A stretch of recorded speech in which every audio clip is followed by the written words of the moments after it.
We talk about each sign is broke up into 10 degrees. There's 30 degrees in every sign, 10, 10, and 10.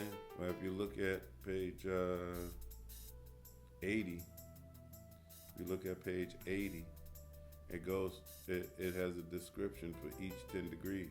So if you got planets in those 10 degrees, right?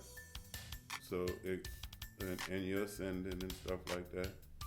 So for instance, if you're Aries rising in between 0 to 10, say your moon or Jupiter or something, or Venus is in this 10 degrees of the sign, that planet will take on some of the qualities of this 10 degrees. So that would be another layer that you would add to your onion of delineation, trying to figure out what this actually means to you personally. I have placement in Gemini within 0 to 10 degrees, and in Isabel Hickey's A Cosmic Science, it says, most restless and diffuse of the three deacons, strong tie with family and cling to ancestral halls because of insecurity and decisiveness. Most talkative if Saturn is not strong. Needs to learn to be quiet. And I have a planet there. Actually, it happens to be Saturn. And I did a podcast called Silent and Listen. There you go. And it just says, if Saturn is not strong, needs to learn to be quiet. Anyone who has anything in Gemini from 0 to 10 degrees, that applies to you. That planet. Or, if you have one of your angles, if you have like your ascendant, or MC or IC, or MC is midheaven, or your IC, which is the very bottom of your chart, and the descendant, which is very opposite of your ascendant in the 7th house, mostly in the 7th house. Well, it's going to be in the 7th. Well, yeah. His whole sign is going to be in the 7th house. Placidus, not so much. So, if you have something in Gemini within those 10 degrees, from 0 to 10 degrees, and when it comes to that planet, or that whatever planet it is, or aspect that it, placement that is also going to apply to that planetary energy, right? So when it comes to your Jupiter, you say that your Jupiter falls there, right? So now you have to look at, to get even more detail, you look at the house that the Jupiter is in.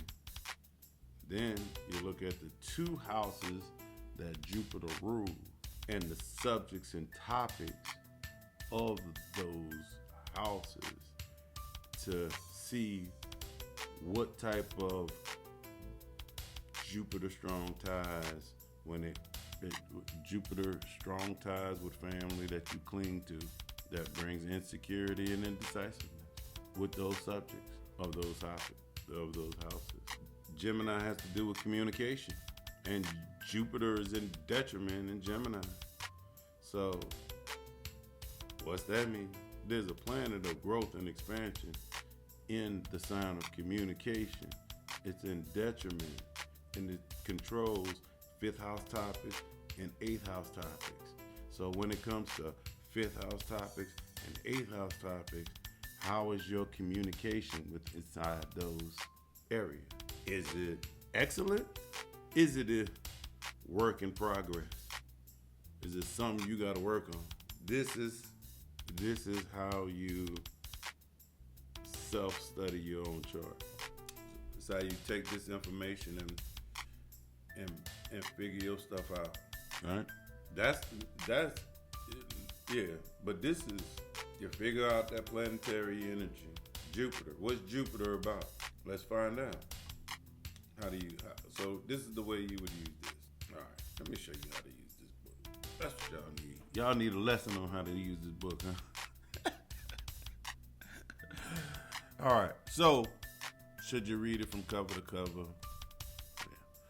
So, if you look on page 35, it says the symbol of Jupiter.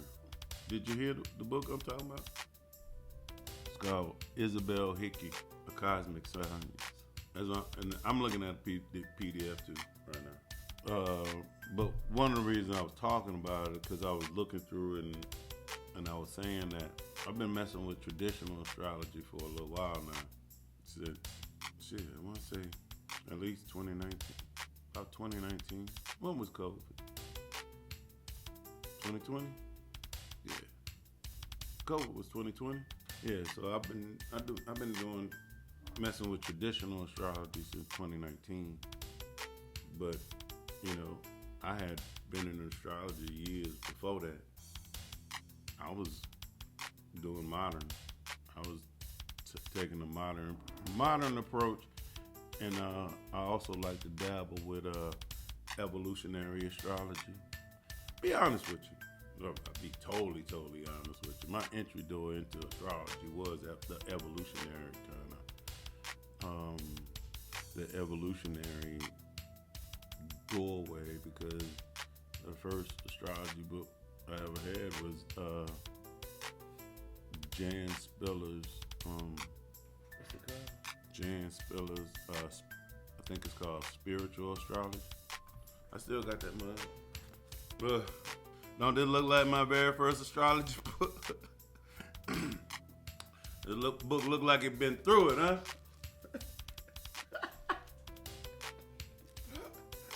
But yeah, this is my very first astrology book. Jan Spiller and Karen McCoy, A Spiritual Astrology, A Path to Divine Awakening.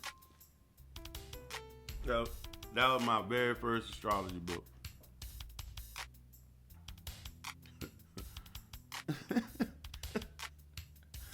Right? And as you can see, it's a spiritual astrology.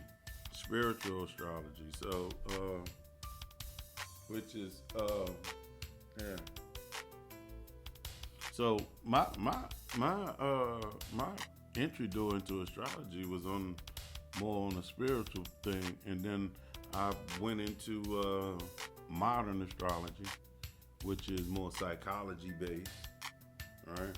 Because, be honest with you, not everybody want to talk about that soul level shit. Hey, bro, I just wanted to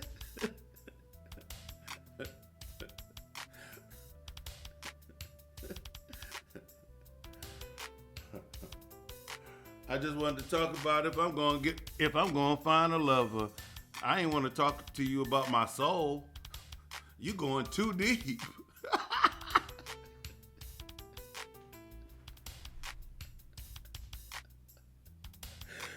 I just wanted to know if I'm gonna get a job. Why are you talking to me about my soul?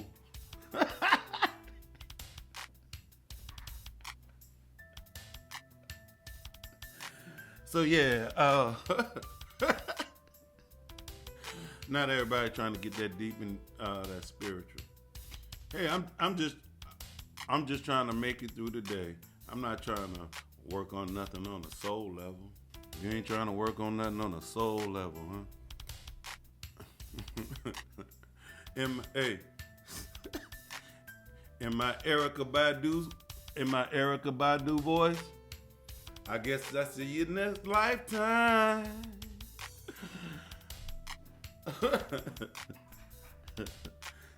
Alright. So but shit, this 20 damn. God damn. It's 2025. God damn.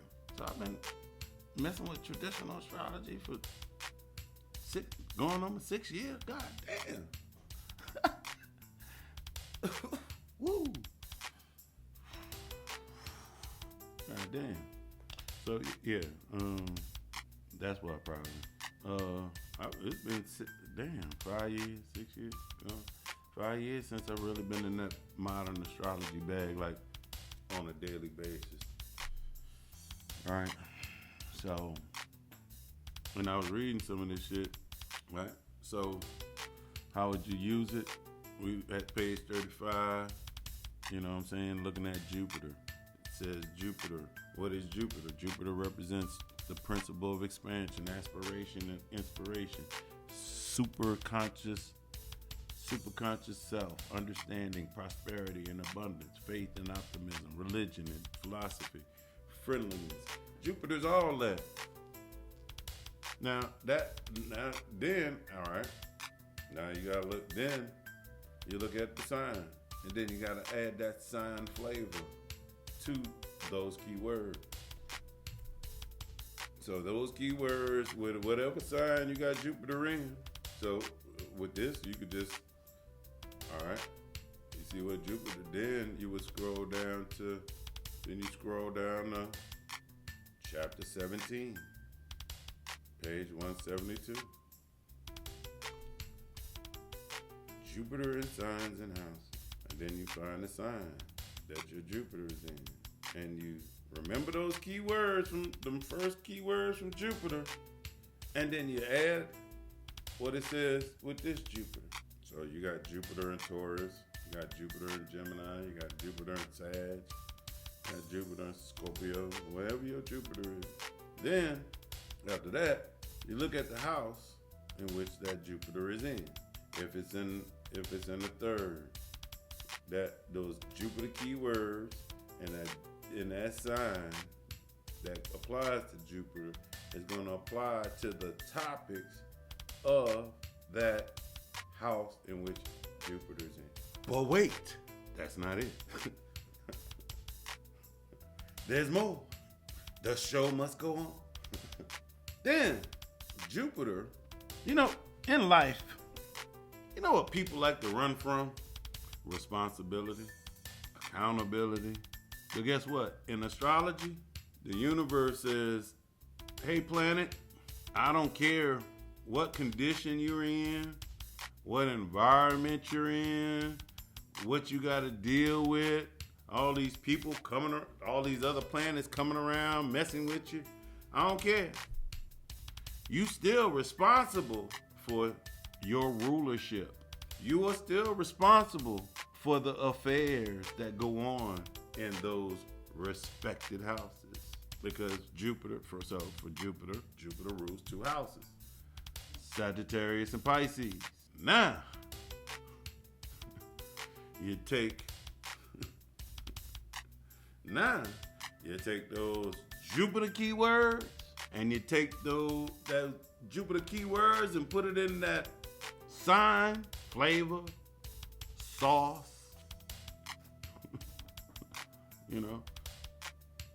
barbecue sauce, dipping sauce. Take that Jupiter and put it in that sign dipping sauce,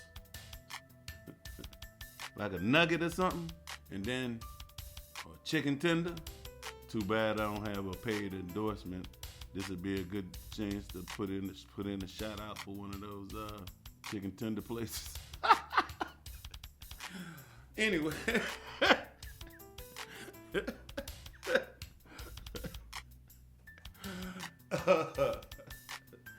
So, yeah, you take it and you dip it in the flavor, the sign dipping sauce, and you look at it, and before you eat it, you gotta make those other two houses take a bite, like a mama bird bringing food back to the baby birds, the two birds in the dirt in the nest chirping away, chirp chirp chirp chirp chirp chirp chirp chirp chirp chirp, and then the mama bird comes and regurgitates the food into the baby bird's mouth. Yeah, well, that Jupiter, who is in that house, in that sign, although it's doing this thing over there, it's still a mama bird and gotta go feed those two baby birds, Pisces and Sagittarius. And those baby birds don't wanna hear, hey, ain't no food out there. Hey, I got beat up by another bird. I got robbed on the way back to the nest.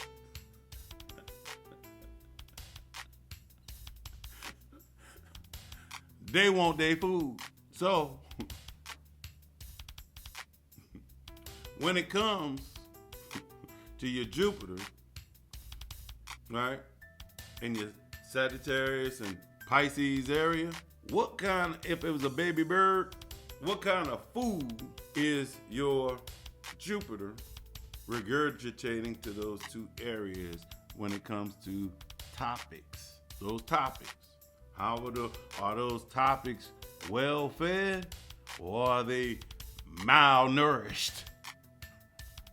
You say malnourished. Well, how can I tell if it's malnourished? Well, that's what conditions are about. Detriment, like Jupiter's in detriment and Gemini and Virgo. That's what fall is about. You know, Jupiter's in fall and Capricorn. You know, that's what aspects about. Do you have stressful aspects, squares, oppositions? Or do you have supporting aspects, sextiles, trines? You know what I'm saying?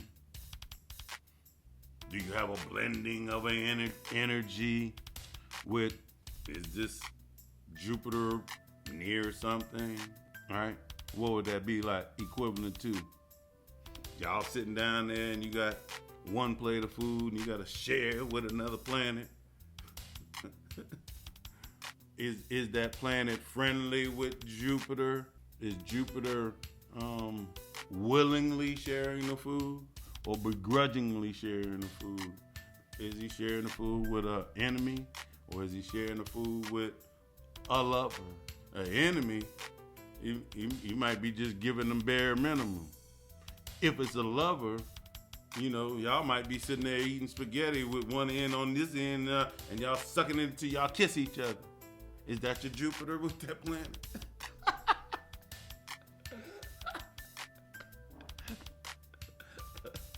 You know the long noodle. So, not a book. It's just a grid. It's one grid. There's no book. Rulership is in one grid about that big. There's no book. So that's how you can go about self-studying, trying to figure out what the hell your Jupiter means for you in your chart. That's how you do it. Now, the question is, do you want to take the time to sit there and go through every planet and all that stuff to figure that shit out, to figure you out? How important are you to you? I personally think you're better reading you than somebody else would be. You can figure you out better than somebody else. All you need is the information. Know how to use it.